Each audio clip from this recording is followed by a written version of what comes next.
Welcome to Our Life, domestic violence. It has been around for decades, but the question today is, when are we going to break this cycle? So let me give you a quick removing the mask fact. All states made wife beating illegal by 1920. It did not become a criminal charge until 1970.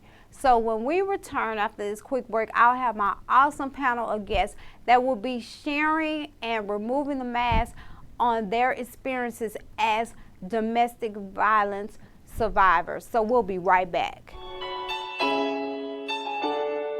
Do you have less than perfect credit? Are you getting denied for loans and credit cards? Well, contact us today for your free consultation and learn the secrets of financial freedom. We can help with late payments, collections, judgments, bankruptcies, will, trust, and more. We get results. Let us help you. For more information, contact Nikki Ferguson at 281-788-9462.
And we're back, guys, and I have my first guest with me, Miss Melanie. She's the owner of Wisdom Tax Service. She's one of my sponsors. I've known her for a couple of years now. Yes. Thank you so much for finally. I have to say finally, because I've been trying to get her here, and the schedules just would not work out. So finally, we got her here today. We're going to talk a little bit to start off about her journey in business, and then we're going to move on to a very sensitive subject. But what inspired you to get into the tax business? Because you have to love numbers.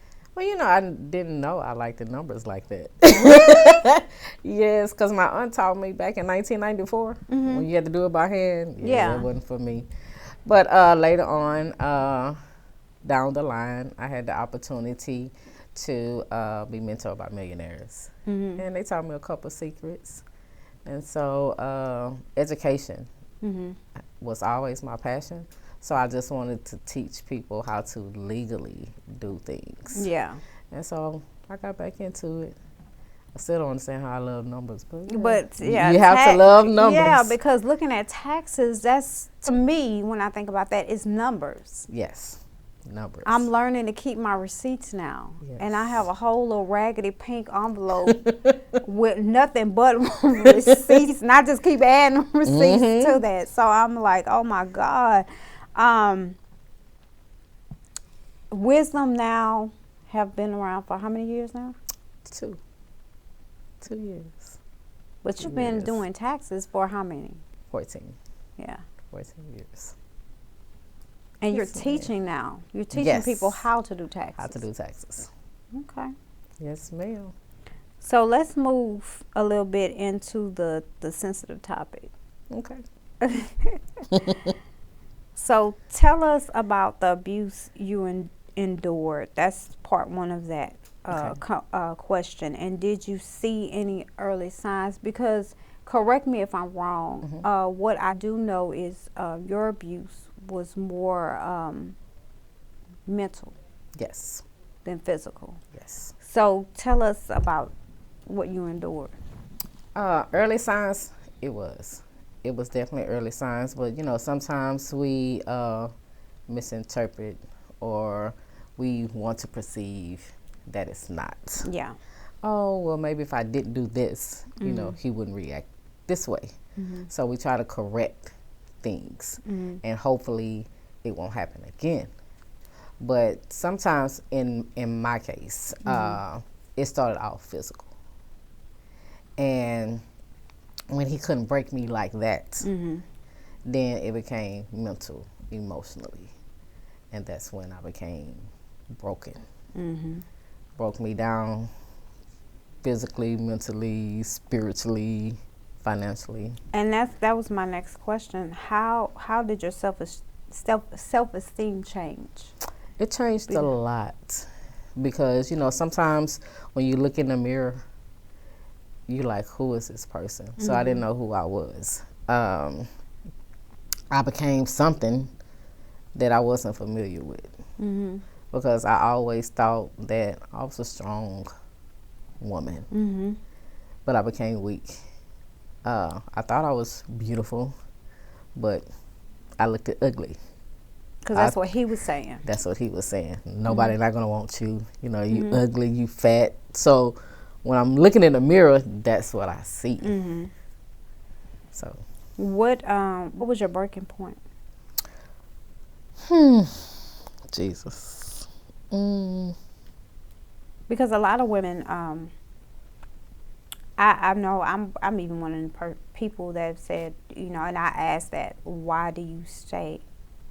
But I think with us, we have to get to a certain point where that's just like that's the deal breaker. I gotta go. My deal breaker was one day him and my son got into it, and the police had to be called. That was it for me. Yeah, that did it for me. And I was done. Almost 2 years before that day. You had been in. You were done. Well, how long did it go on? Let me say that. 15 years. Wow. And the day the police came out and him and your son got into it, 2 years prior, you kind of knew you were over it, but you were trying to figure out how, I guess, how to get out of it. How to get out. Because 15 years is a long time. Yes, it's very long. Well, that's a long time. Did you hide it from your family? I didn't. They didn't know the depths of it. They didn't know that until my conference that I did remove the mask. And sometimes, you know, you want to lean on your family and friends, but you don't want to deal with the judgment. Yeah, because you got to have people that's going to listen to you and not judge you. Exactly. Yeah, and not give advice also. Just listen. Listen. Yeah. Listen. Pray for me and not pray on me. Because a lot of times people see or you tell them what you're going through and they pray on you. Yeah. Because they don't want to see you successful. They don't want to see you happy. So they kind of, oh, I'm going to pray for you. You know, oh, I'm sorry you're going through that. Are you really? Because if you were, you know, you wouldn't be talking about me. So it's things like that, because sometimes we can feel alone in the midst of a crowd. Yeah. And we hoping that our silence is a sign of us crying out, but it's not. Exactly. What advice do you have for another woman or young lady that's in this situation? Because mental and physical, they are two different things. Yes. But so for someone that's going through mental abuse, because sometimes it starts off as mental abuse and then it goes to physical abuse. So what would you say to someone else that needs to come out of that situation? Sometimes it's hard to give advice. As I just stated, that, you know, sometimes, especially when you have kids. What would you, well, let's do this instead. Well, I still would like for you to give some kind of advice or tips to someone else, or words of encouragement to someone else. But what would you, how old were you? Let me ask that first. When I left? Yes, give me that age first. Ooh, 17 or 4. 41. How old were you when you knew? What would you have told, let's do this, what would you have told the 30-year-old you? You deserve better. You deserve better. This is not love. Because if we're going to go biblically, you know, your husband's supposed to love you as Christ loved the church. Mm-hmm. He's supposed to protect you. He's supposed to pray for you and not pray on you. Mm-hmm. He's supposed to encourage you, not tear you down. Yeah. So he's supposed to be your protector. Just like God is protect us, encourage us. That's what the husband's supposed to do, because it's God, man, wife, and then everything else. So, and I would say just what you just said, what you would tell your 30-year-old, that's good advice right there for another woman or a young lady to look at, I would think. You're right. You deserve better, because we all should know that we deserve better. Yes. But at what extent? Because we think, and I thought it was better, you know, but it wasn't. So, sometimes we have to break family curses.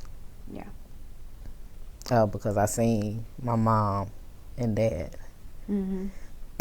And so I thought it was okay.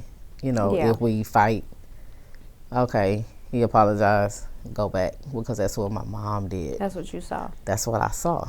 So I thought it was okay. Yeah. Okay, he hit me, he abused me. Okay, I leave, he apologized, I go back. Mm-hmm. So I think we have to be the example of what we don't want our kids to see. Exactly. Exactly. I want to say to you, thank you for being here, because that's good. That's good advice right there that anybody can stand on and live on. So thank you for being here with me to share that story. Guys, when we return, we will continue on with domestic violence, because we need to figure out how we can end this cycle. Since we've been in a pandemic, it's like worse. Yes. So we'll be right back.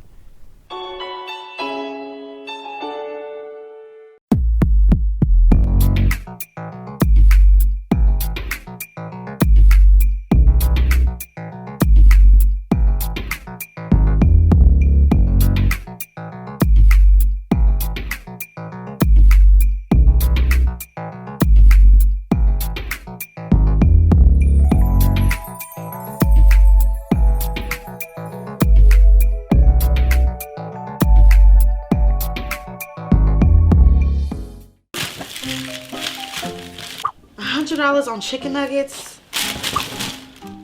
$100 on chicken nuggets?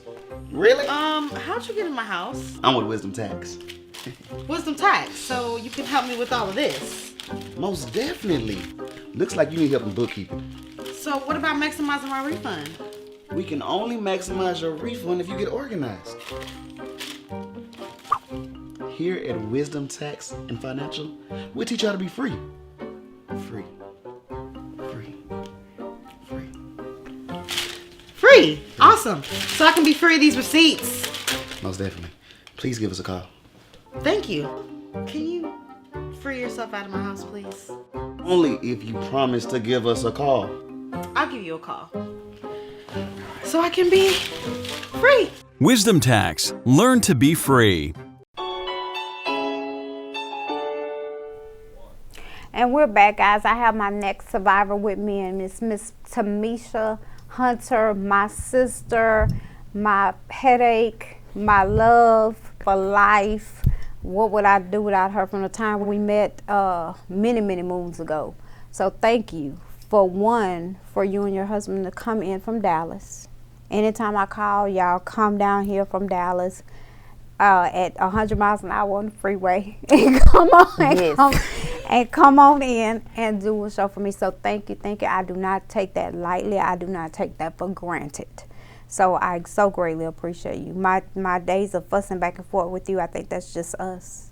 I think so. So can I get you to fill my gas tank up and No. give me a 2-piece and a... No, my show doesn't do that. Let me make that clear right now, Elle. My show does not pay anyone to be on the show. We do not pay for your airfare or your gas Why is you telling the or folks food. Because you said it, and I'm gonna have somebody call me thinking I'm gonna pay for this stuff. let's get that out in the open right now. Do you see what I'm talking about with people? So Edit that out. let's start off this kind of lightly. Give us a look into the work you do with women and young girls. Because last time you were here, we did a whole makeover show with one of your clients. She was an older lady, and we did a whole makeover show with her. She was dealing with self-esteem issues and stuff like that. So give us a little look into the work you do with women and young girls. Oh, wow. What do I don't do? Okay, so we have an organization called Women of Truth, which is a nonprofit, which we focus on women to build their self-love, for them to know who God created them to be, by helping them build confidence within themselves, by putting them with other women, for them to have like a sisterhood, things like that. We also deal with teens and tweens, because when I had low self-esteem issues, I was a teenager, and I knew what it felt like. So for that reason, I made sure that we target those young girls to help them know that they are who God said they are, that they are loved, that they are beautiful, and that they can own their own runway of life by being true to themselves and not allowing the world to define them. So we do like a lot of different activities. We do like sleepovers, we do like book clubs, we have like conference calls where we just have like a pajama party. We also do pajama parties. We just do a lot of girly stuff that a lot of times women don't have a chance to do because of just life pressures. Or you have some parents that don't take that time out with that little girl to do that kind of stuff. So that's wonderful. How old were you when you got involved? Because I do know your story. How old were you when you got involved with your, at that time, boyfriend? How old was you was a I? I think I teenager. was 18. No, yes, it was right after I got home from college. So I was either 18 or 19.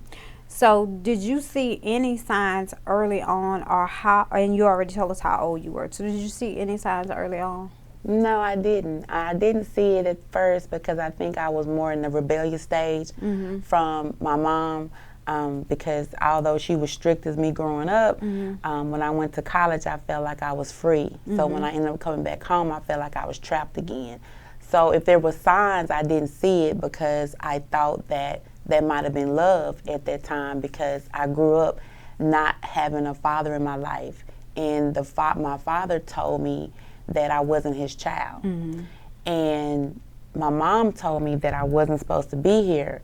And when a young girl hear that, you don't know how to take it. So when I saw my father a couple times just on the streets, you know, he ignored me. So I didn't have that fatherly love, so I didn't know. So when I did meet him, the attention that he gave me, I thought that was what love was, because I never experienced it. And we went probably about a year of me not knowing, and then probably like maybe that second or third year is when I really realized that this is not what it was, but I was too afraid to leave. So you went through, and correct me if I'm wrong, you went through daily, weekly beatings, mental, physical abuse, not being able to leave certain places where y'all were staying, being watched, all of that. Fast forward, what was your breaking point? Because let's start with, because I know the story. I just don't know where I want you to start wherever you would like to start. When you ask, I'm gonna start there. The breaking point was, well, many times, every time we would fight. Like you said, I couldn't go anywhere. He had me where I was trapped in the house.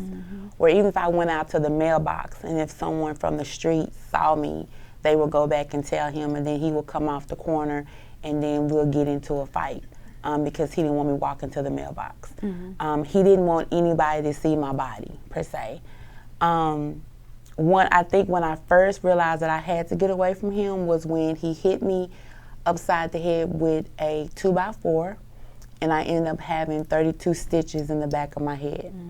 And because I kept going to the emergency room, everyone in the emergency room knew me, from the doctors, the ER doctors, and then the nurses. And from every stitch that I got, or every black eye that I received, or every time I went in for an x-ray, they would always say, you need to leave. But you know, when someone tells you that you need to do something, you don't want to do it because they're telling you. You have to get to that point in your life to where you're tired and then knowing who you are, and you take that step to leave. After he hit me with the 2x4, because he sold drugs and we was in the street life, we stayed in hotels. We stayed in every hotel in my hometown, to where every hotel manager knew me. But when I left the hospital that night, I had the white bandage around my head, and where he hit me at, and I still have a scar, it was blood there. And when he left to go back out, I stood there in the mirror and I asked myself, was I worth this? And I think when I asked myself that question, then at that point, I started feeling like I am more worthy than what he say that I am. Because he always said no one wanted me, that I wasn't this and I wasn't that. And I took his words and formed them in my mind. And so then I started saying positive things over my life, positive affirmations. And I got stronger each and every day. And then I did ask God to come into my life and to help me. So he ended up going to jail, and we had some dope. And I had to go sell the dope to get him out of jail. But they wouldn't let him release it because he was always in jail. And it's sad when the bail bondsmen know you and everything. And he didn't go to jail for hitting you in the head with the 2x4, oh, no, correct? he didn't go to jail for that. Because I didn't even report it, but no, he didn't go to jail for that. But he was in jail for about 40 to 60 days. I can't remember how long, but when he did get out, he was upset because I didn't chop the dope down like it should have been. Oh, my God. So we ended up getting to a fight, and by this time we ended up having an apartment. When he came in and he hit me, I got some type of strength. I don't know where that strength came from, but I fought him back like I was a dude, and we was just chunking blows left and right. We tore up everything in that apartment, from the windows to the mirrors to everything, holes in the wall. And then I ended up walking outside, and I said, that would be the last time you hit me. And when I left, I had blood all over my face and over my head. My clothes was torn off of me. And I walked from that apartment to my mom's house. And as I was walking, people would drive by, didn't stop, knowing that I'm walking down the street, showing all my personal parts, and no one said a word. And when I got to my mom's house, she just said, come on, because she was trying to get me to leave him anyway. That was the last lick that I took from him, and I said I would never, ever let another person hit me again or try to define who I was as a person. With the level of fear women go through and the back and forth with filing a police report, what would you say to a woman that's at their end and don't know where to turn? Because what I have discovered, they file a police report. Some of the women, if they're not ready and they haven't got to that breaking point, they go back constantly. So the police half of the time don't take them seriously. And then to me, they prolong with looking into this. And by the time they really take it seriously or look into it, that female is dead.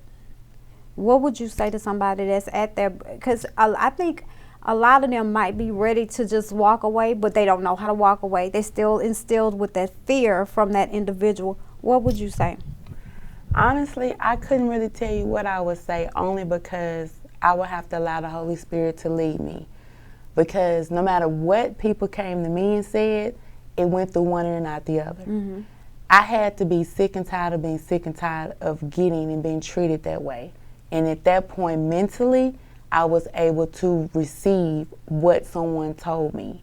And it took me having to really evaluate myself enough to be able to say, okay, if this young lady's coming to me to give me her story, let me see what I can do, which is the reason why I'm really transparent about mine, because I feel like not only does it heal me, the more I talk about it, the transparency of it, I think that when they see that you're not the only one, like truly not the only one, because if no one is in it, they really don't know what someone goes through or how they're feeling. So if I had to say anything just coming off, I would tell them, don't tell anybody what to do. Because I found when people were trying to tell me what to do in that relationship, I ran from them and it pushed me closer to them. Yeah. But what I do, I would come down to their level and meet them where they are and give them that encouragement and definitely pray with them and give them my story to see that they can get out. Looking at your life now, you got married, you have an awesome family, you're a granny. You say granny, I'm a TT. Okay, she want to be a TT. You have a wonderful life now. You working with women and little girls. What would you go back and say to that 18-year-old today? You are worthy. 18-year-old. You are worthy. You are beautiful. You are loved. No matter what nobody say, God put you in your mom's womb for you to be here for a purpose, and your purpose is to go out, and you have to find that purpose in order for you to help someone else. Okay, all righty then. Well, I want to thank you again for being here with us today and coming in from Dallas. And when we come back, guys, we are not through, because I'm trying to take the mask off of domestic violence and in this cycle, so we'll be right back.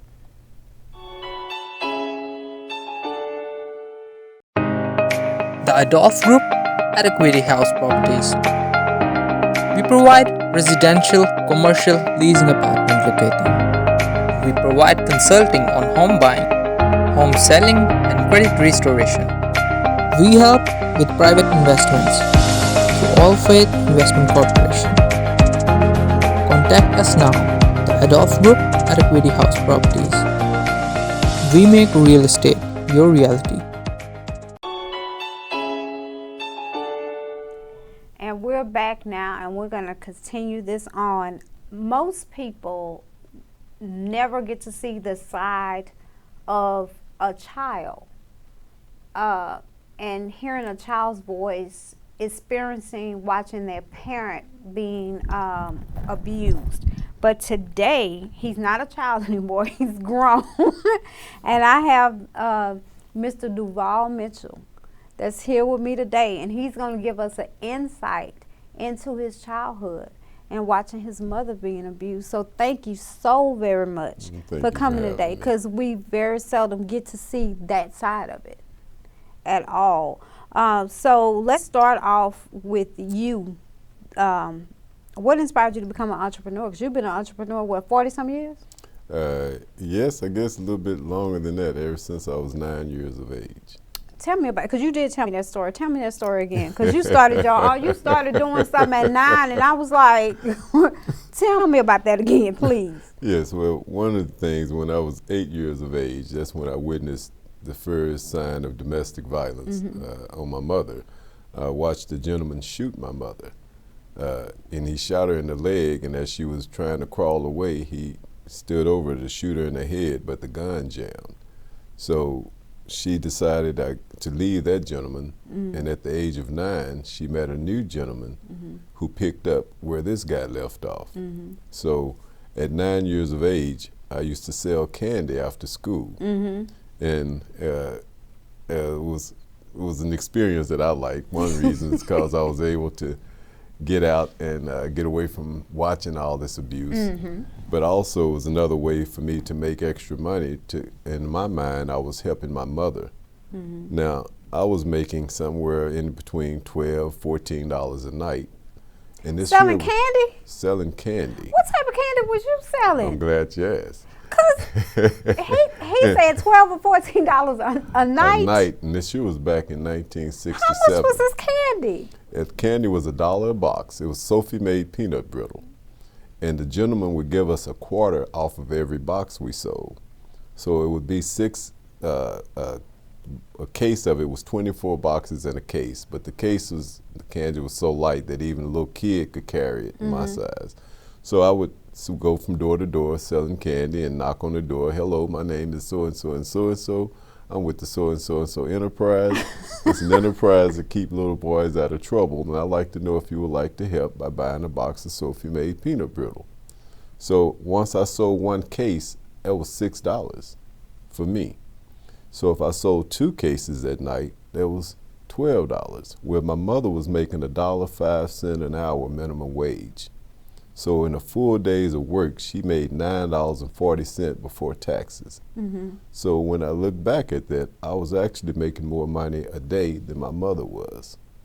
But it was a way for me to also help her, because I felt like helping her with giving her money and helping her would help her situation. Because once again, every weekend I watch my mother get physically abused.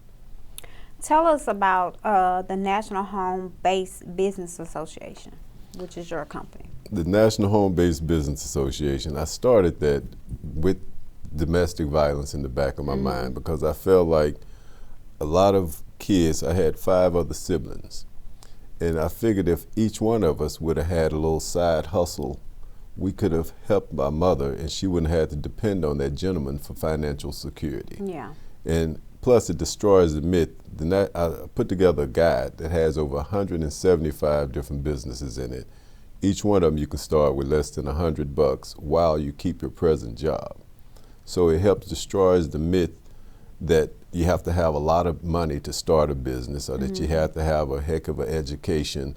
So the National Home-Based Business help women and youth start their own side businesses. Because when I look at little guys and little girls, I see little Duval and Duvalettes. When I see their mothers, 70 to 80% of women today in relationships, believe it or not, are dealing with some form of domestic violence, whether it's mental, physically, or emotionally. Yeah. So with the National Home-Based Business Association, with having a side business, it gives you something else to put your mind and your work into.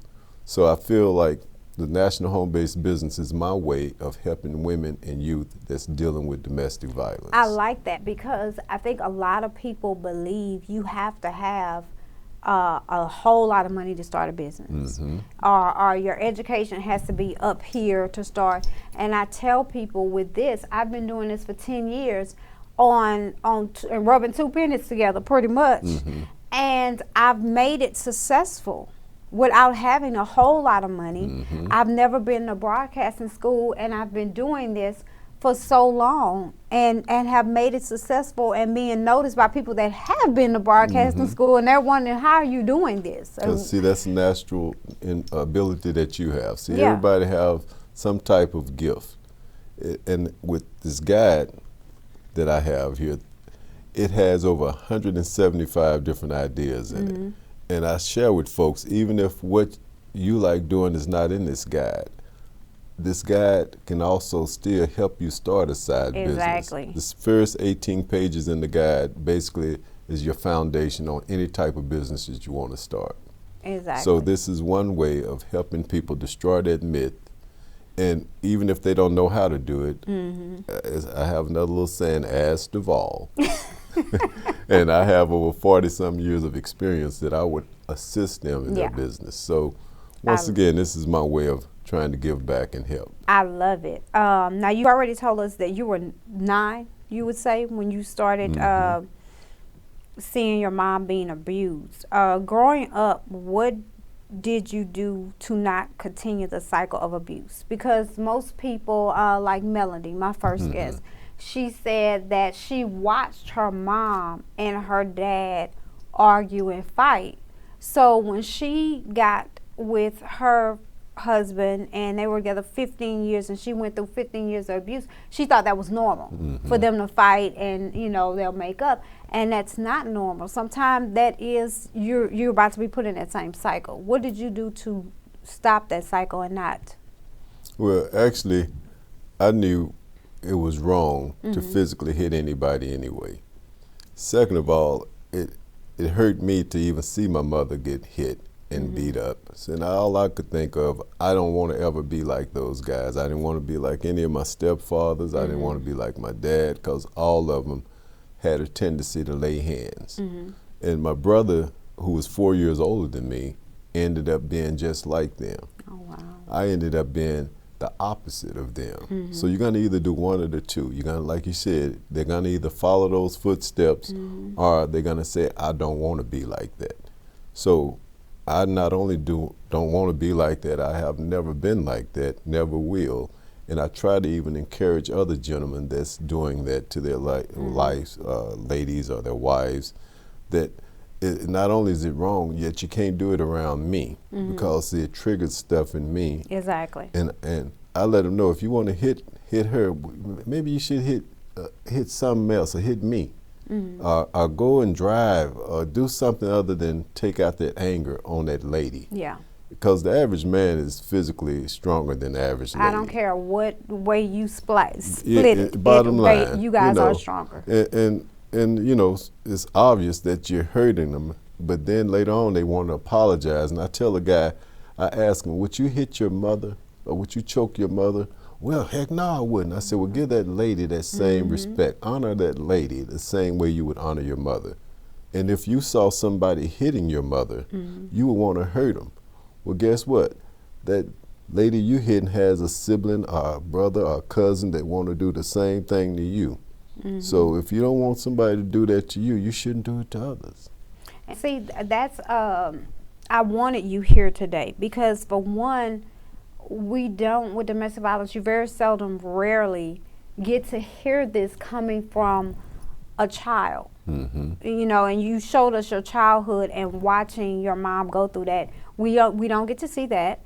We don't get to see men that have saw the abuse but did not become an abuser. We don't, because normally men are labeled to be the abuser in these situations, and we don't get to see the opposite or hear what is the outcome and what happened and what you saw. Can I share something else with you? Even as a young man, a child, when I was watching that, I not only had anger and wanted to hurt that gentleman, a few times I even attempted to hurt him. And by the grace of God, you didn't. I didn't, and as a matter of fact, but I ended up taking out my anger in other ways. I got in trouble with the police a lot. I went to juvenile about 8 or 9 times. Matter of fact, they kicked me out the state of Texas at the age of 15. Oh, wow. But it was because I was defending myself against some people.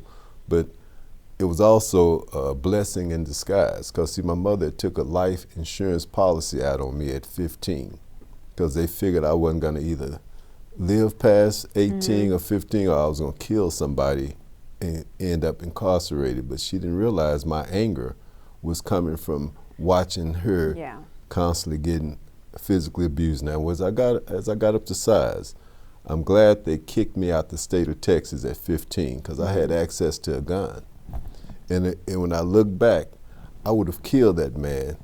And now I wouldn't be sitting here talking with you, not like and this. You wouldn't be we would be talking people through a glass shield because I would be incarcerated for life. And you wouldn't be helping people the way you are, especially women with domestic violence. Did you ever talk to your mom about leaving? Actually, I didn't. Because it was like you said, back then it was so normal to see families and men hitting women and stuff. It became so norm. And plus, we were living in a project. And from what I can remember, my mother's name was on that project. So if anything, he should have left. That was my mother's home. But I never really talked to her about leaving because I didn't see, actually we didn't have anywhere to go. She had 6 kids. And where would we have gone? And plus we didn't have a car. It was his car. So I accepted it's like you were stuck. Yep. And then when she would accept it too, that kind of made me mad because in my mind, you know, get him out of here. But she was probably dependent on his financial security and the too. fear that he had instilled in her.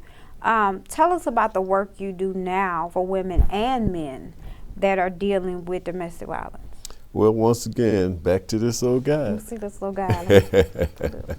and I share with folks, the guide is only $20. And what I do with the National Home-Based Businesses, I have seminars and workshops. But due to this pandemic here, a lot of folks cannot come together, but I can put that guide in everybody's house. And that guide is a workshop, a seminar, all in one.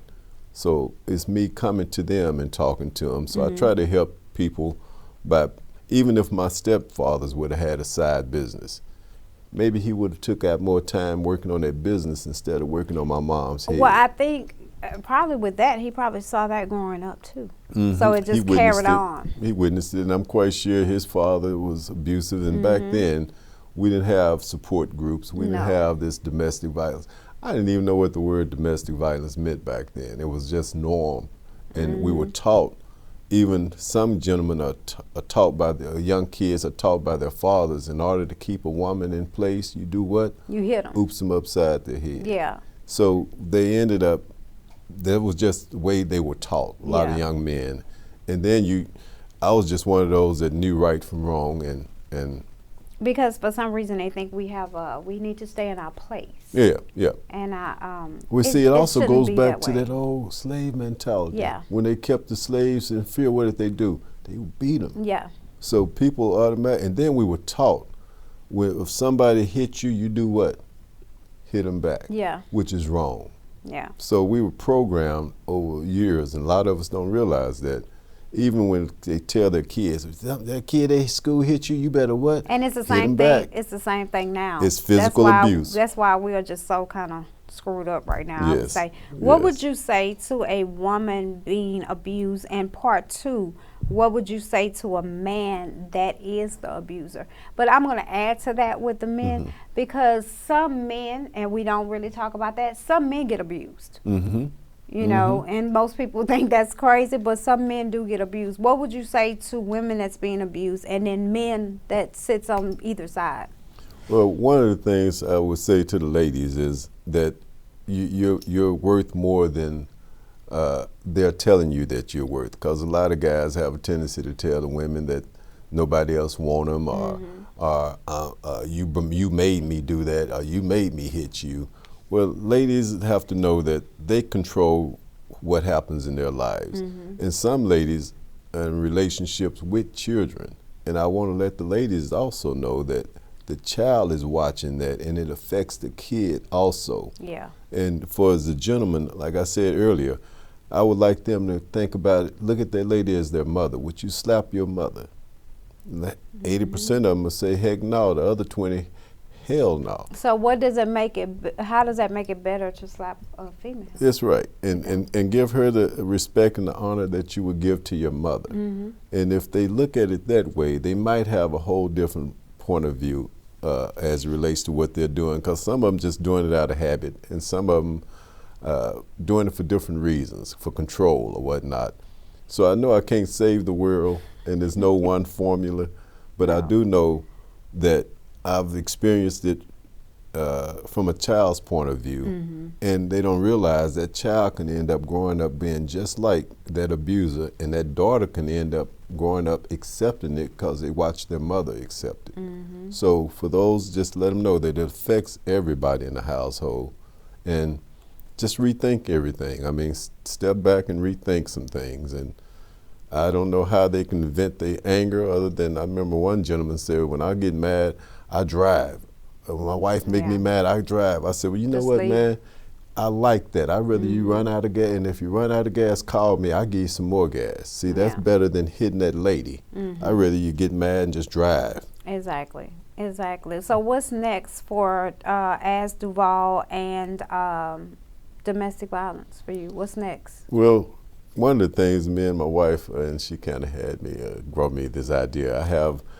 I'm also a concert promoter, and I do concerts and stuff. So we have Duval's Men Against Domestic Violence concerts, where I bring in men, R&B singers like Genuine or Christopher Williams or After Seven, and let ladies have an evening with men, surrounded by men that don't lay hands. Yeah. And then we give them a chance also to experience being around other ladies that are dealing with it, and so they can probably become a little group of ladies that can help each other.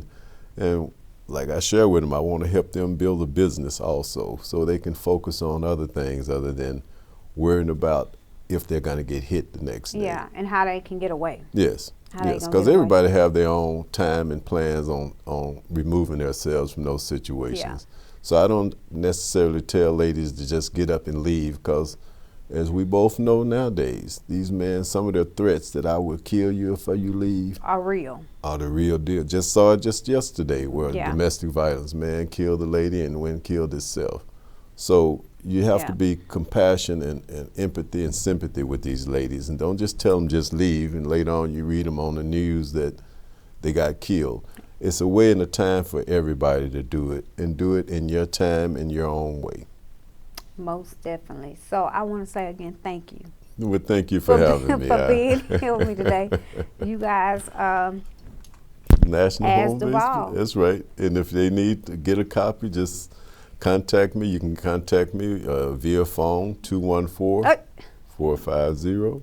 He's just going to give out his whole number. And ask Duval. Because I want everybody that I can help to reach out to me. And to have more resources for sure. So thank you again for being here with us.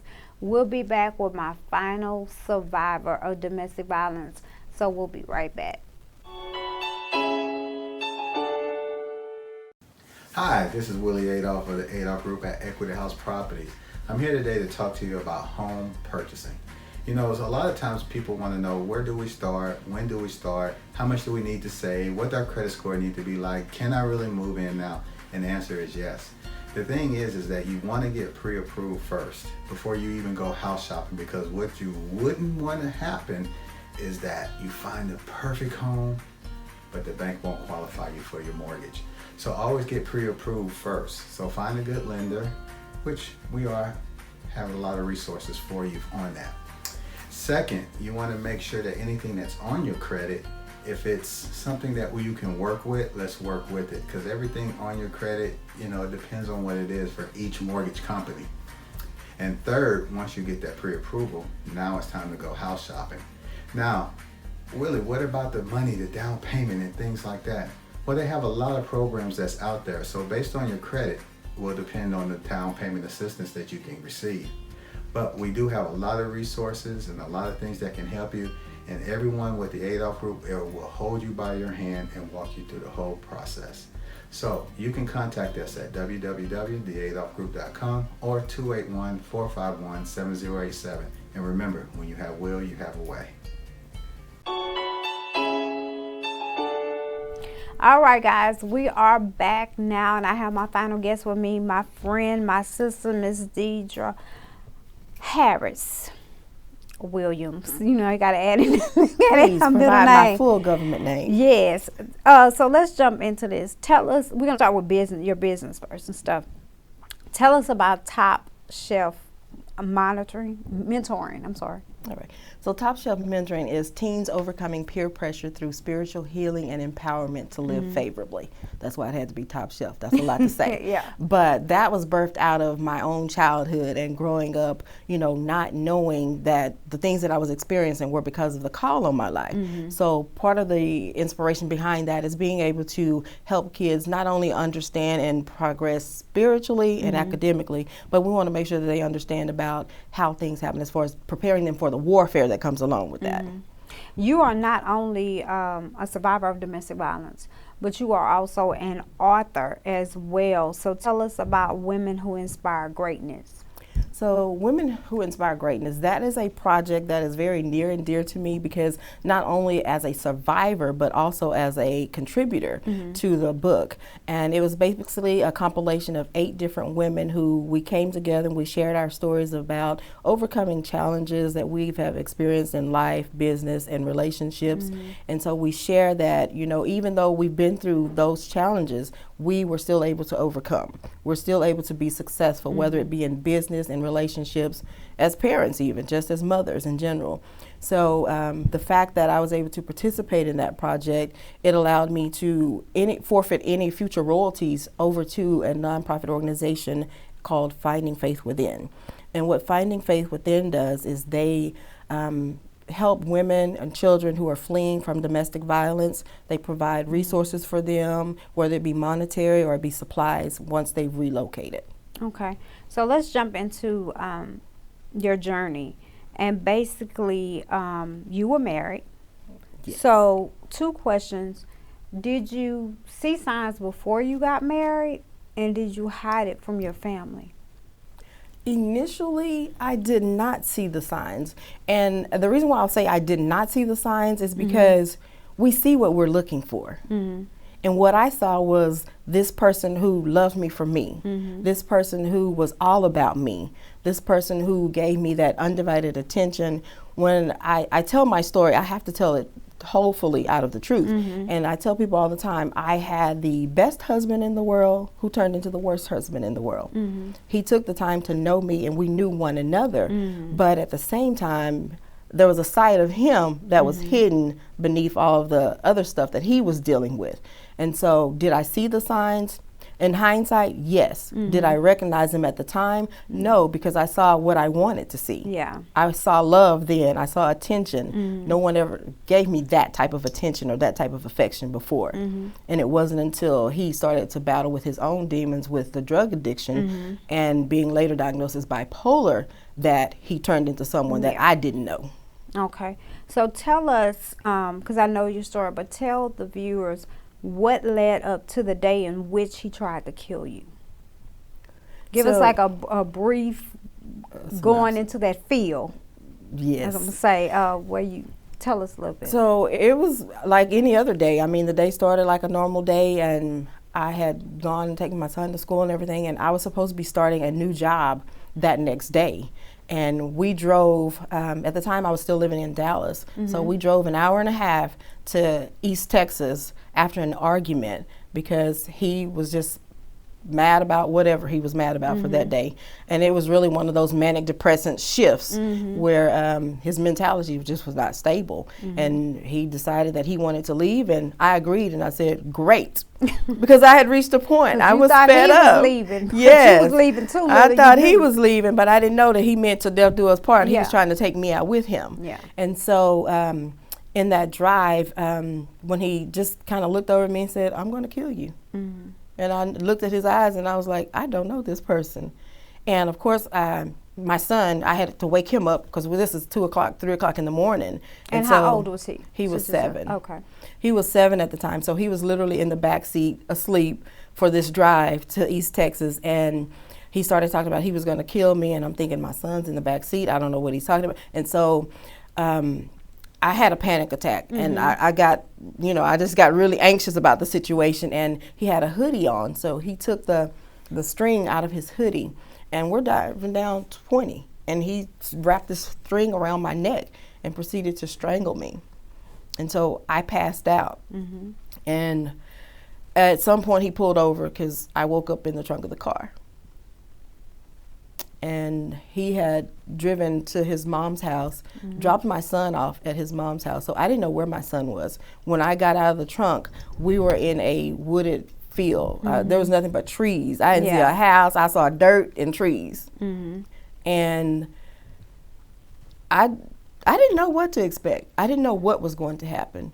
But because he had dropped my son off, when I got out of the car, I realized my son wasn't in the car. So I'm panicking now for sure because I don't know where my child is because he was asleep in the back seat. And his mom was calling because my son had explained to her what was going on. And it was nothing but God that had him to answer that phone.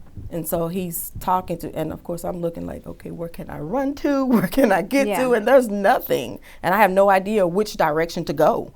And he was on the phone, and my son, I could hear my son talking. And I just believe that, keep your kids in church if you don't do anything else, because God can use anyone. Yeah. And I tell people it was nothing but the grace of God, and God spoke through my son. And the words that he said to him allowed whatever demon that he was dealing with on that day to release me. And when he did, he drove me back to his mom's house. And of course the police were already there because his mom, the one right thing she ever did for me was call the police. She did call the police. On her own son. She did call the police. Tell me, what is the one thing that you would tell women, young ladies, advice or tip that you would give to them to free themselves, to start to try to free themselves, let me say? First off, you have to see yourself where you want to be. Because when we feel that we're trapped in those situations, when we feel we don't have an out, you remain stuck there. So you've got to free your mind first of all in order to free yourself. Because as long as you have that mentality of there's nothing better for me, I can't do anything about it, there's nowhere else I can go, then you'll stay stuck in that place. So always keep God first. For me, my relationship with God, even in those toughest times, has been the one thing that's always been consistent. Begin to be your own best friend rather than your own worst enemy. And there were times in my life when I was my worst enemy, because I felt like I should do better. I should have done this differently, or so. And there's nothing you could have done. No, because he had a medical issue as well. Exactly. So I was fighting real life demons. Yeah. And one of the things, and that's part of the reason why I started working with kids with Top Shelf, is because for me, the healing process taught me so much more, not just about my relationship with God, but about my relationship with myself. And I had to learn that in order for me to be better, I had to see myself that way. I had to understand that part of the things that allowed me to be in that situation, to accept the behavior or the things that he did, was because of prior trauma. Growing up as a child, dealing with abandonment from my parents when my dad left home, when my parents divorced. My mom herself was dealing with hurt. And so, if we don't learn to deal with that hurt, it just trickles down from generation to generation. Yeah. So that's what I want to make sure that these kids understand, that you are worthy, that they are valuable, that they have purpose, and to do whatever is necessary to maintain your peace. I think, first, let me say this. Thank you, for one, for sitting down with me and talking today. But I think out of all my guests, each of you have all came back to, you deserve more. Yes. You are worthy. You deserve more. So I want to say again, thank you for being here today. We're going to take a quick break. I'll be back with a closing, but I truly want to thank all of my guests today, because they have made a very valid point to tell young women and young ladies, and even a man that's in this situation, that you are worthy and you deserve nothing but the best. So we'll be right back.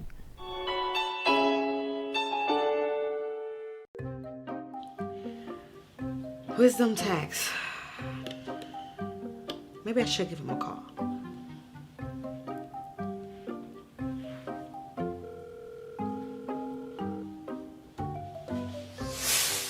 Oh, how did you get in my house again? Now, you know I told you I'm with Wisdom Tax. Well, I'm glad you showed up, because I think I'm ready to get started. Great. Look, I just need you to do one simple step. Visit our website online, www.wisdomtax.org. All right, fill out the application, and we'll get back to you, maybe even in the next 10 minutes. Awesome. I'm about to be free. Look, this is amazing. So what? Wait. Hello? Call us at Wisdom Tax, where you learn to be free. I want to thank all my survivors for being here with me today, and definitely pulling back the mask on everything they've experienced as being in a domestic violence situation. So if you have any questions about any of these guests, please contact the Our Life TV Show at ourlifetvshow@gmail.com. Always like, follow, share the Our Life TV Show. You can catch us every Wednesday night at 8 p.m. on the OnPoint Network, Roku, Amazon Fire, Apple TV, Xbox, and AT&T Now. Until next time, guys, always encourage, always empower, continue to remove your mask, and always pull up to the table without fear, but with confidence.